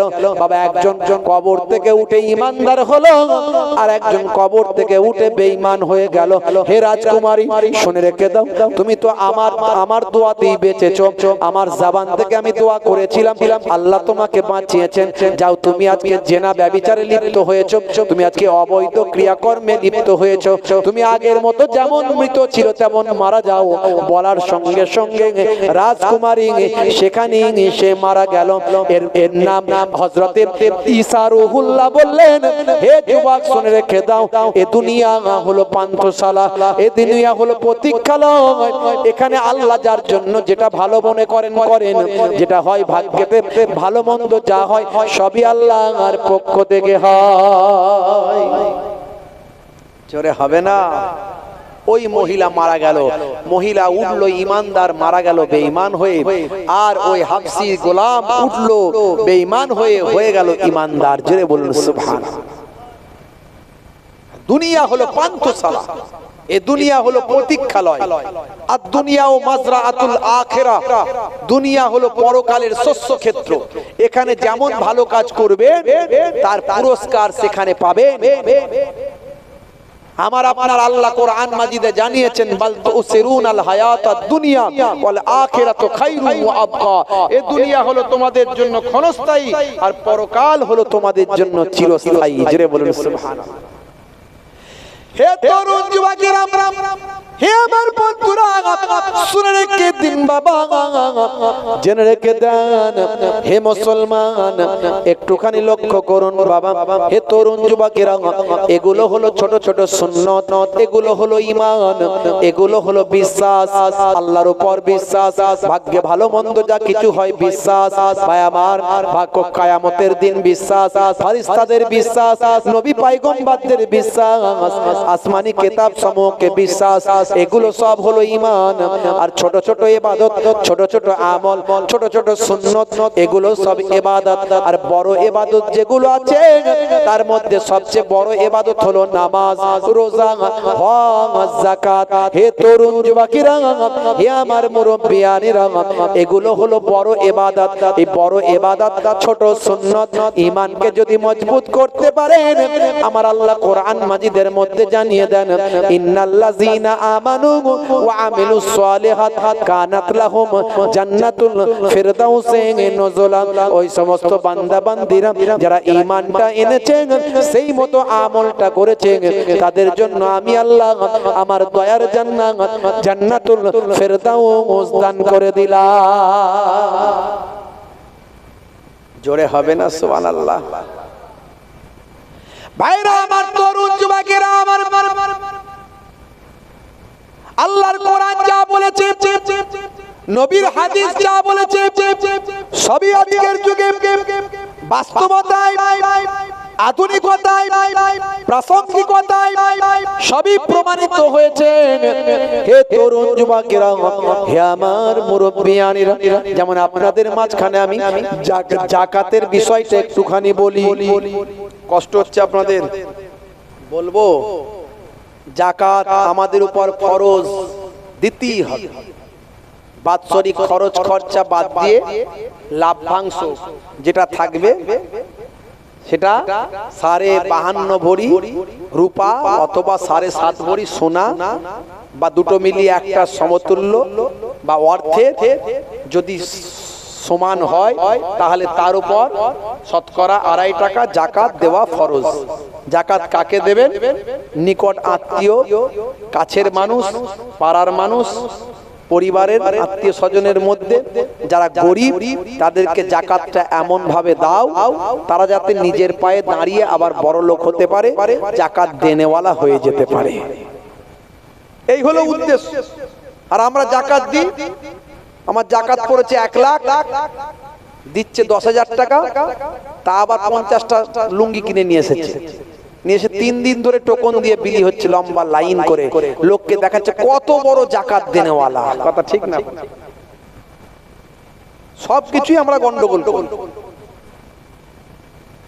হে তরুণ যুবকেরা, হে আমার বন্ধুরা, শুনে রেখে দিন বাবা, মুসা আলাইহিস সালাতু ওয়াস সালামের জামানায় তৎকালীন যুগের সবচেয়ে ধনী ব্যক্তি যে ছিল তার নাম হলো কারুন। কারুন কে ছিল জানেন? কারুন ছিল মুসা নবীর আবার পাড়া সম্পর্কে চাচাতো ভাই, একই খানদানের একই গোত্রের মানুষ। কারুন ছিল আবার ফেরাউনের উজির, ফেরাউনের সঙ্গী সে থাকতো।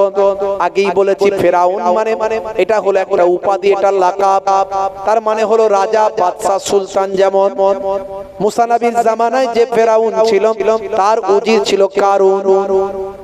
হে তরুণ যুবকেরা, মুসা নবীর সম্পর্কে আমি বেশি আলোচনা করব না, বেশি ডিসকাস করব না, অনেক আলোচনা আছে। এর দ্বারা আমি জাকাত নিয়ে একটু আলোচনা করছি। যেমন নামাজ, সবচেয়ে বড় ইবাদত হলো নামাজ। নামাজ ছেড়ে দিলে কেউ জান্নাতে যেতে পারবে? আমরা সব জানি, কিন্তু 80% মানুষ 5 ওয়াক্ত নামাজ পড়ে না। আপনাদের এখানে সবাই পড়ে, তাই তো নাকি? সব জানি, কিন্তু হুজুর মানে মারাত্মক বুঝি আমরা। রাগ করবেন না বাপ, মারাত্মক বুঝি, বেশি বুঝি, মারাত্মক। এখন ঘরেতে চুরি হয়েছে, ঘরে এক ব্যক্তির, গ্রামের এক ব্যক্তির ঘরে চুরি হয়েছে, থানায় ফোন করেছে, হ্যালো হ্যালো। ওপার থেকে যিনি ফোন ধরেছেন তিনি বলছেন হোয়াট, ইংরেজি বলেছেন হোয়াট মানে কি। তখন ইনি চিন্তা করছেন, গ্রামের লোক তো চিন্তা করছেন, বাপরে ইংরেজি বলছে, তাহলে তো আমাকে ইংরেজি চালাতে হবে। তখন এপার থেকে গ্রামের লোকটা বলছে, কাটিং দা বাঁশের বেড়া, ওপেন দা ডোর, সব লইয়া গেছে চোর। তখন ওই পার থেকে ওই অফিসার বলছে, হোয়াট ইজ দা বাঁশের বেড়া। ইংরেজিতে আবার বাঁশের বেড়া কি বলছে, হোয়াট ইজ দা বাঁশের বেড়া। তখন এপার থেকে এই গ্রামের লোকটা বলছে, এ আবার ইংরেজিতে বলছে, বাঁশের বেড়া ইজ খাড়া খাড়া, তার উপরে পেরেক মারা। মানে এত অতিরিক্ত ইংরেজি বুঝেছে, বুঝতে পারছেন? ভয়ঙ্কর বুঝেছে। কারণ আমরা হয়ে গেছি ভয়ঙ্কর বোঝা, বুঝে নিচ্ছি, সব জানি কিন্তু মানি না। মসজিদে দেখবেন ফাঁকা। সবকিছুতে সাকসেস পেতে চাই, সবকিছুতে আমরা সাকসেস পেতে চাই, কিন্তু সাকসেসটা কোথায় গেলে পাবো এটা জানি না। আল্লাহ বলছেন, সাকসেস যদি পেতে চাস নামাজে এসে একবার দাঁড়াস। মুয়াজ্জিন যায় হাইয়া আলাস সালাত, হে মুসলমান যুবক নামাজে এসে হাজিরা দে ভাই। মুয়াজ্জিন বলছে, নামাজে যদি হাজিরা দিস তুই সফলতা, সাকসেসফুল হবি, এতে কোনো সন্দেহ নাই। 5 বার করে মুয়াজ্জিন আওয়াজ দিয়ে বলেন, হাইয়া আলাস সালাত, হাইয়া আলাস সালাত, এসো নামাজের দিকে এসো, এসো নামাজের দিকে এসো। যদি নামাজের দিকে আসো তাহলে কি হবে, নামাজ পড়তে এলে কি পাবে, মুয়াজ্জিন আবার জানিয়ে দেয়, হাইয়া আলাল ফালাহ,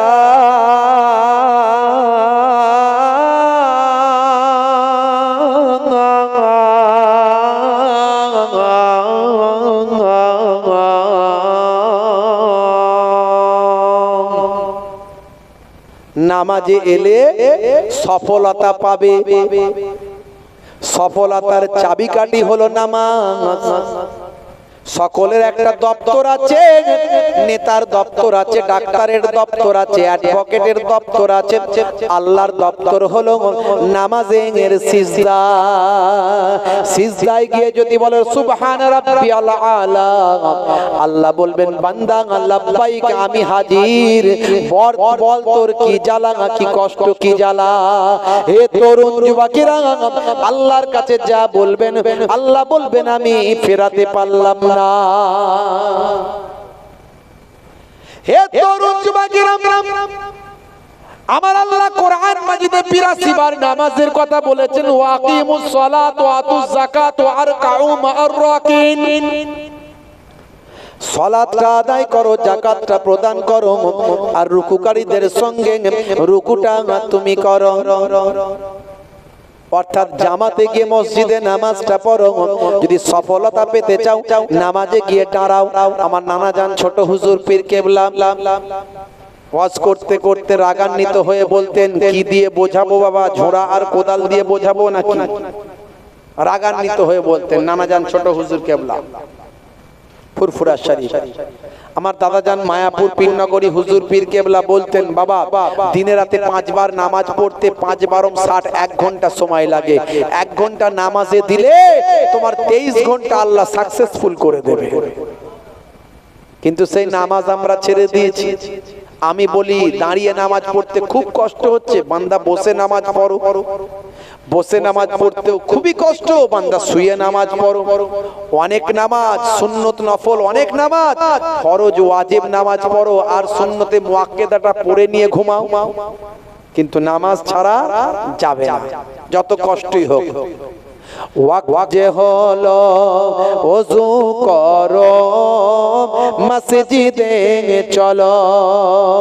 ওয়াক্ত যে হলো ওযু করো, মসজিদে চলো। খোদার হুকুম পালন করো, নামাজটা পড়ো। ওয়াক্ত যে হলো ওযু করো, মসজিদে চলো। দিনে রাতে 5 ওয়াক্ত নামাজ পড়লে পাবে ভাই জান্নাত। জোরে হবে না? ফজরের সময় হলে মসজিদে যাও তুমি চলে। ফেকো না বিছানায় শুয়ে, খোদা দেন রহমত ঢেলে। জোরে হবে না? জোহরের সময় হলে কাজটা দাও তুমি ছেড়ে, কিছু সময় দাও নামাজে, সফলতা আসবে চলে। আর জোরে হবে না? মাগরিবের ওয়াক্ত আসিলে মসজিদে যাও তুমি চলে। কবরের আযাব থেকে মুক্তি প্রভু দেবে। ওয়াক্ত যে হলো ওযু করো, মসজিদে চলো। খোদার হুকুম পালন করো, নামাজটা পড়ো। ওয়াক্ত যে হলো ওযু করো, মসজিদে চলো। দিনে রাতে 5 ওয়াক্ত নামাজ পড়লে পাবে ভাই জান্নাত। জোরে হবে না?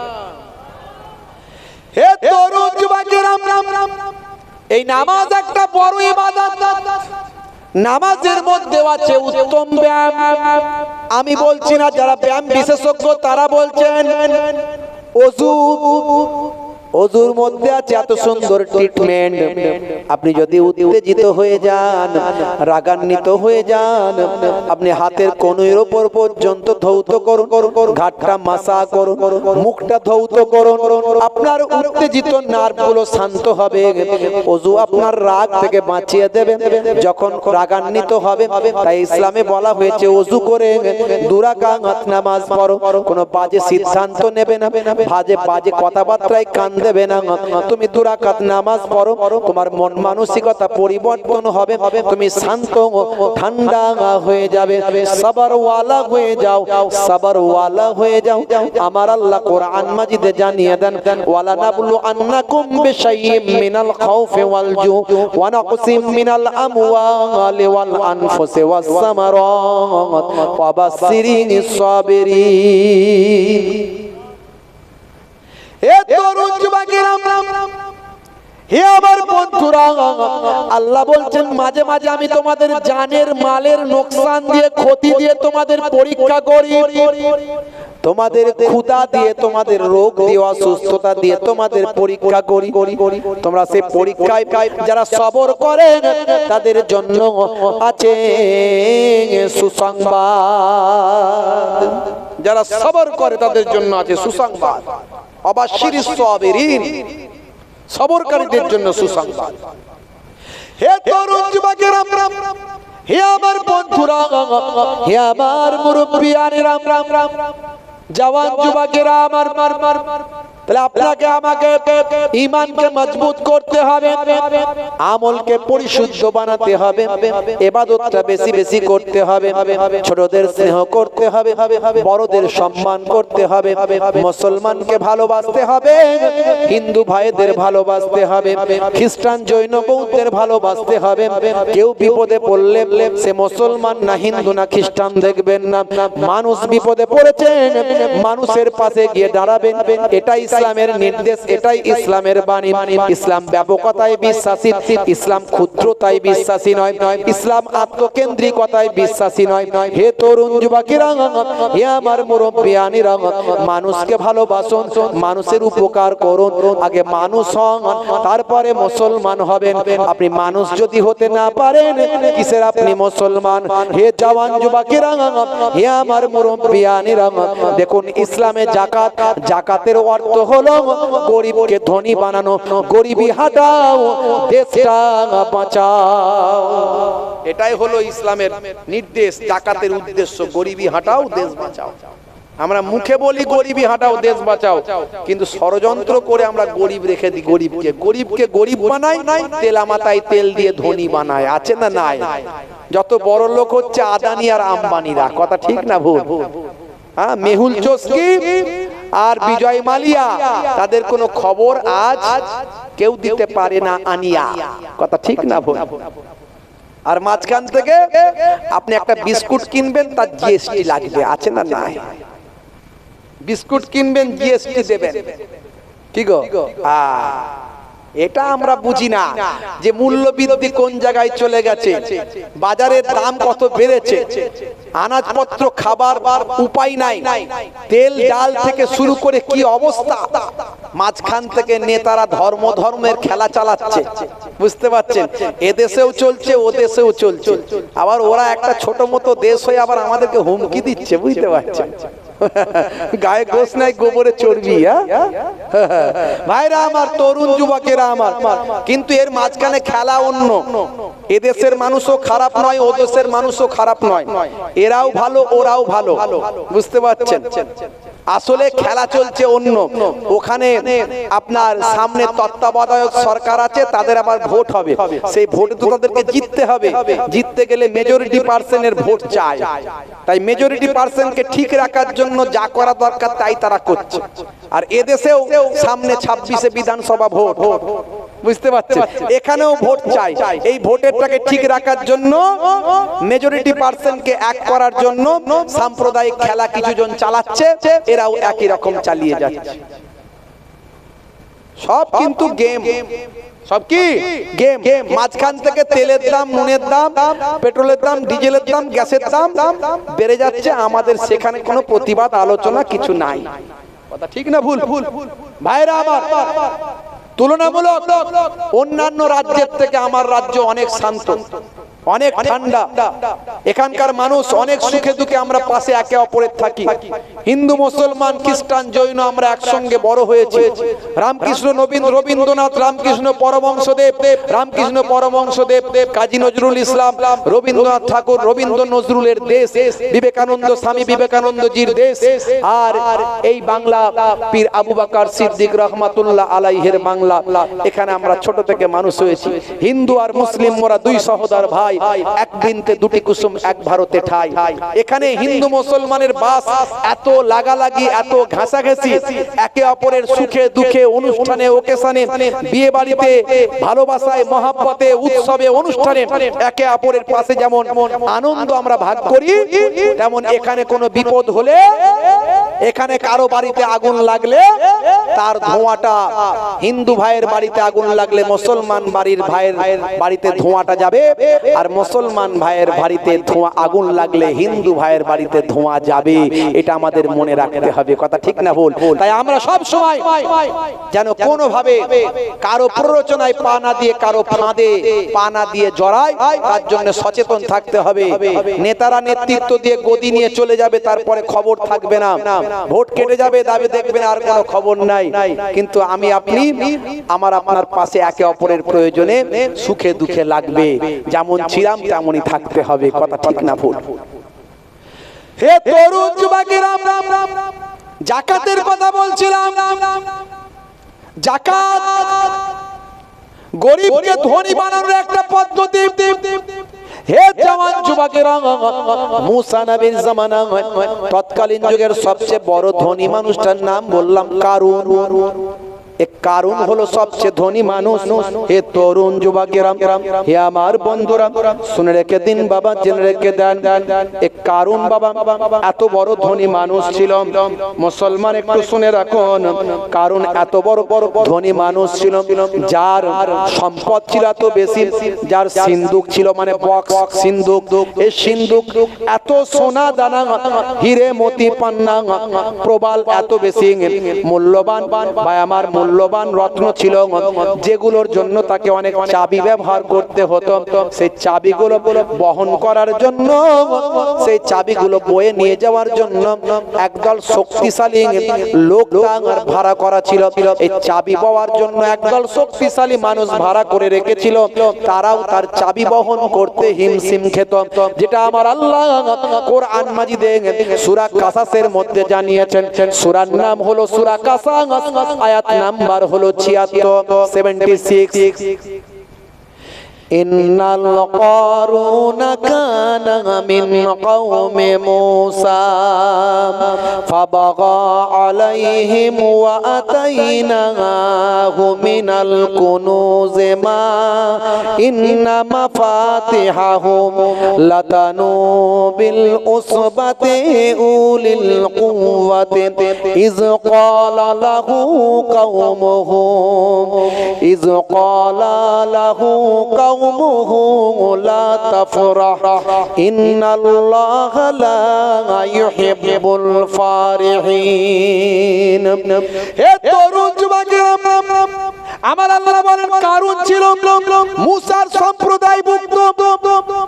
সে তাদের প্রতি উদ্ধত আচরণ করেছিল। আমি তাকে এমন ধনভাণ্ডার দিয়েছিলাম, যার চাবিগুলো বহন করার জন্য একদল বলবান শক্তিশালী লোকের পক্ষে সেটা কষ্টসাধ্য হয়েছিল। স্মরণ করো তার সম্প্রদায়ের প্রতি যে যারা বলেছিল ধন সম্পদের জন্য গর্ব করো না, আল্লাহ তাআলা গর্বিতদের ভালোবাসেন না। ইন্নাল্লাহা লা ইউহিব্বুল ফারিহিন। হে তরুণ যুবকেরা, সেই কারুনকে যখনই মুসা নবী দেখতেন, মুসা নবী বলতেন, কারুন তুমি এত সম্পদের মালিক, তুমি যাকাত দাও। কারুনকে মুসা নবী দেখলি রাস্তাঘাটে যেখানে দেখতেন বলতেন, এই কারুন তুমি এত সম্পদের মালিক, যাকাত দাও। আর কারুন বলতো, হে মুসা তুমি আমার এইটুকু সম্পদকে এত সম্পদ বলছো? আমার কি সম্পদ দেখলে তুমি এত সম্পদ বলছো? আমি কত কষ্ট করে মেহনত করে এগুলো উপার্জন করেছি। যতই জাকাত দিতে বলতো কারুন জাকাত দিত না। হে তরুণ যুবকেরা, আল্লাহর নবীরা মানুষকে হেদায়েত করার চেষ্টা করেন যাতে করে মানুষ হেদায়েত প্রাপ্ত হয়ে জান্নাতবাসী হতে পারে। সমস্ত নবীরা, সমস্ত রাসূলেরা, সমস্ত পয়গম্বরেরা মানুষকে হেদায়েতের আলো দান করার চেষ্টা করেছেন।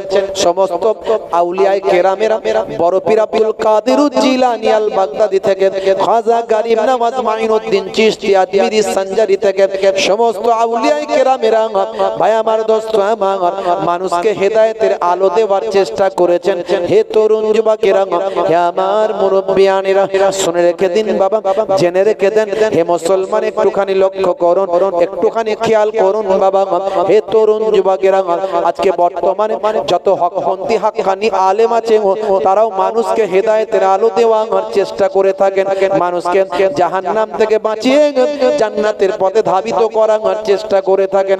মুসা আলাইহিস সালাম কারুনকে চেষ্টা করলেন, কারুন যাতে হেদায়েত হয়, সে তার সম্পদের একটা অংশ যাতে যাকাত দেয়, যাতে করে গরিবরা সম্পদশালী হয়, আর কারুন আল্লাহর হুকুম পালন করে সে যাতে জান্নাতি হতে পারে।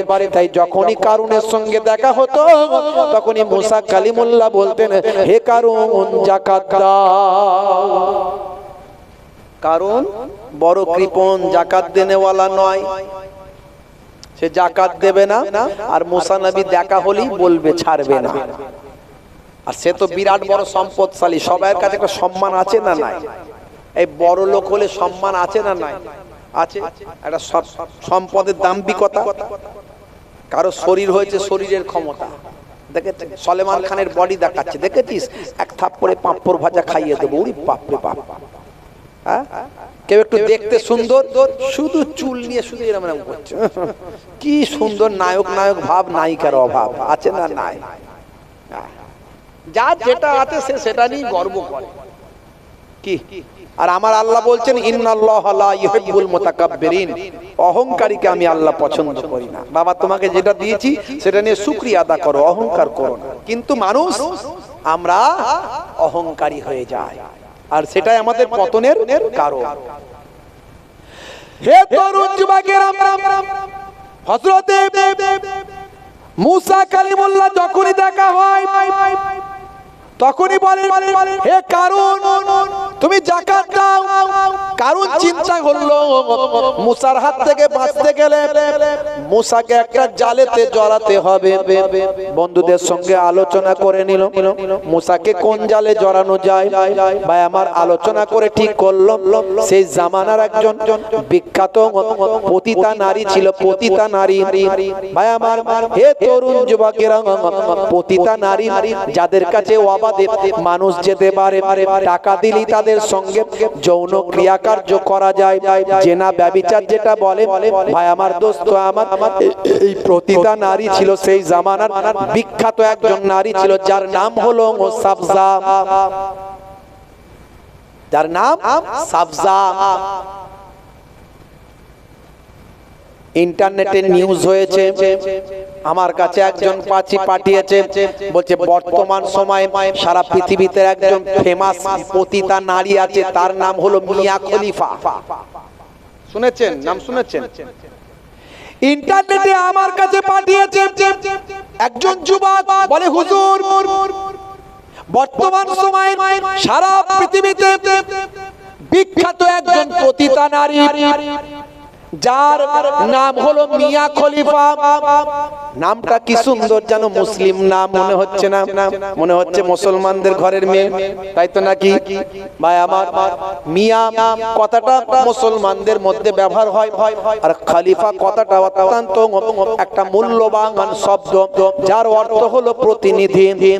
হে তরুণ যুবকেরা, দেখুন ওই যে এর আগে বললাম ইহুদ নাসারারা সর্বদা চক্রান্ত করেছে 2011 সালে তারা কোরআন পড়িয়েছে।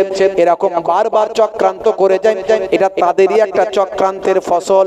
তারা এই মহিলার নাম মিয়া খলিফা নাম দিয়েছে, দিয়ে পতিতা নারী বানিয়েছে। সারা পৃথিবীর মানুষের কাছে সে বিখ্যাত, ইন্টারনেটে নাকি তাকে পাওয়া যায়। হে তরুণ যুবকেরা, মনে রাখবেন এই সমস্ত অন্যায় থেকে দূরে থাকবেন।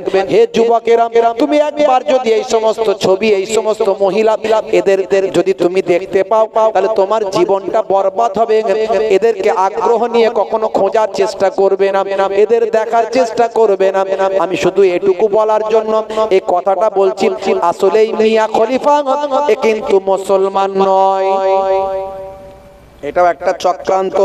এ কিন্তু মুসলমান নয়, এ হলো একজন লেবানিস্ট, একজন নাসারা, নাসারাদের একজন মহিলা লেবানিস্ট, যার নাম হলো সারা। হে তরুণ যুবকেরা, হে আমার বন্ধুরা, হে আমার মুরব্বিয়ানেরা, শুনে রেখে দিন বাবা, জেনে রেখে দেন। এই মহিলা একজন লেবানিস্ট বাবা, লেবানিস্টের একজন মহিলা। হে মুসলমান, একটু লক্ষ্য করুন, একটু তরুণ যুবকেরা একটু খেয়াল করুন। ভাইরা আমার, দোস্ত আমার, শুনে রেখে দেন, জেনে রেখে দেন। এর আসল নাম হলো সারা জো চামউন, সারা জো চামউন। এর আসল নাম হলো সারা জো চামউন, কিন্তু লোকে জানে মিয়া খলিফা। ভাইরা আমার, যেমন সারা পৃথিবীতে একজন পতিতা নারী হিসাবে বিখ্যাত। হে মুসলমান, শুনে রেখে দাও, জিনা ব্যভিচার হলো ইসলামের সবচেয়ে নিকৃষ্ট একটা হারাম। আমার আল্লাহ কোরআন মাজিদে বলেছেন, লা তাকরাবুজ জিনা, তোমরা জিনা ব্যভিচার থেকে দূরে থাকো। জিনা ব্যভিচার হলো সবচেয়ে নিকৃষ্ট জিনিস। হে মুসলমান, তোমার চোখকে নত রাখো, তোমার শরীরকে কন্ট্রোল করো, আর তোমার মনোবৃত্তিকে কন্ট্রোল করে নাও। এইভাবে জীবন যাপন করো, তুমি গুনার সাগর থেকে বেঁচে যাবে, নেকির মধ্যে থাকবে, পুণ্যের মধ্যে থাকবে। হে তরুণ যুবকেরা, হে আমার মুরব্বিয়ানেরা, তৎকালীন যুগে মুসা কালিমুল্লাহর জামানায় একজন মিয়া খলিফার মতো পর্ন স্টার ছিল বাবা। ভাই আমার, পপ, ভাই আমার কি বলবো, পতিতা নারী ছিল। তার নাম হলো সাবজা। সাবজা, কারুন চিন্তা করলো সাবজাকে ফিট করতে হবে। হে জওয়ান যুবকেরা, খুবই সংক্ষেপ করে বলে দিই, কারুন চিন্তা করলো সাবজাকে ঠিক করতে হবে। রাতের বেলা সাবজা ডেরাতে গেল। সেরাত ডেরাতে গিয়ে ভাই আমার, কারুন ছিল কোটি কোটি টাকার মালিক। কারুন গিয়ে সাবজাকে ফিট করে ফেললো, তাকে 5 লক্ষ স্বর্ণ মুদ্রা দিল, তার সঙ্গে রাত কাটালো।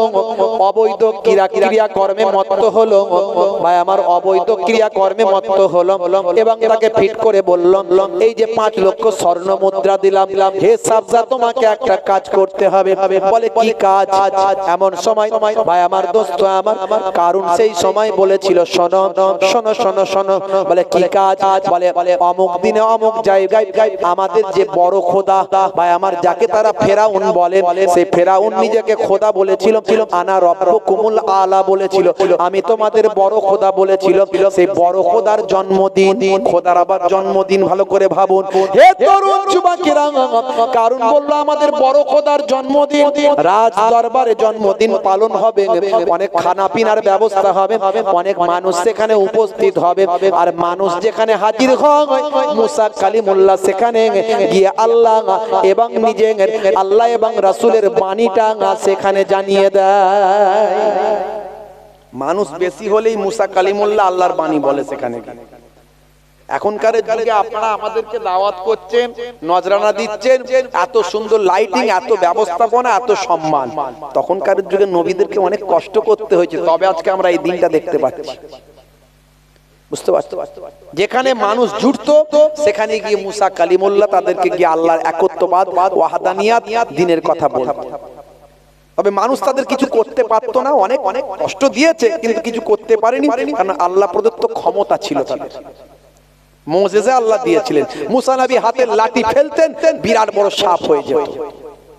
কি হাতটা গোল করে ঘোরাতেন, সূর্যের মতো আলো হলো। হে তরুণ যুবকেরা, হে আমার বন্ধুরা, শুনে রেখে দিন বাবা জেনে রেখে দেন হে মুসলমান, খুবই সংক্ষেপ করে বলি, সময় খুব কম, ছোট্ট করে বলে দি বাবা। এমন সময় দেখতে পাওয়া যায় ভাই আমার দোস্ত আমার, কারণ বলল সাবজা আমাদের বড় খোদার জন্মদিনে তুমি সেখানে মেয়েদের প্যান্ডেলে গিয়ে একটা দেওয়ালে ঠেক দিয়ে বসে যাবে। মাশাআল্লাহ আমার ছোট ভাই